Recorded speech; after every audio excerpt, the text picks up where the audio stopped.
नमस्कार दोस्तों, अनुच्छेद लेखन की श्रृंखला में आप सभी का एक बार फिर से स्वागत है। और आज के इस अनुच्छेद का विषय है मोबाइल फ़ोन संपत्ति और विपत्ति। इसके संकेत बिंदु हैं आज का युग, वैज्ञानिक युग, मोबाइल असुविधा का कारण, विज्ञान के आविष्कारों का प्रयोग।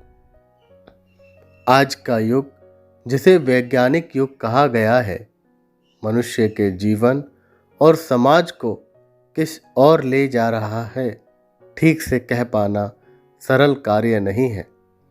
वास्तव में आज मानव जीवन अपने प्राकृतिक रूप से इतनी दूर जा चुका है कि उसका पहला रूप दिखाई ही नहीं पड़ता।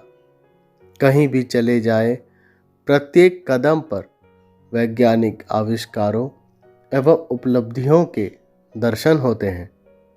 विज्ञान ने मनुष्य को नए उपकरण दिए हैं, जिनसे उसका जीवन सुविधाजनक तथा आरामदायक बन गया है। टेलीफोन से मानव के बीच की दूरी कम हो गई थी, परंतु मोबाइल ने तो कमाल ही कर दिया। इसके आने से मनुष्य तारों के जाल में फंसा ही नहीं रहता, बल्कि उनसे उसका पीछा छूट गया है। छोटा सा फ़ोन लेकर कहीं पर किसी से भी कितनी दूरी पर अपने सगे संबंधियों से खुलकर बात कर ले, चाहे देश हो या विदेश, पैदल चल रहे हों या गाड़ी में, पर्वतों पर चढ़ रहे हों या अन्य स्थान पर, कोई रोक टोक नहीं है। इसके हर रोज़ नए मॉडल निकलते रहते हैं, और वह भी नई नई तकनीकों के साथ। इनमें कुछ न कुछ नया जुड़ जाता है, जैसे इंटरनेट, कैमरा आदि। यह आपात स्थिति में बहुत काम आता है। किसी भी दुर्घटना की स्थिति में उसी समय सहायता बुलाई जा सकती है, पर कभी कभी यह असुविधा का कारण भी बन जाता है। बार बार फ़ोन आने से कठिनाई भी होती है, और गाड़ी चलाते समय इसका प्रयोग खतरनाक हो जाता है। बच्चे भी इसका अधिकाधिक प्रयोग करके अपने अमूल्य समय को व्यर्थ गंवाने में कोताही नहीं करते। अपराधी व समाज विरोधी तत्व भी इसका अवांछित प्रयोग कर समाज को मुसीबत में डाल देते हैं। विज्ञान के आविष्कारों का प्रयोग समाज की भलाई के लिए होना चाहिए, न कि बुराई के लिए। इसका सोच समझ कर प्रयोग करना चाहिए।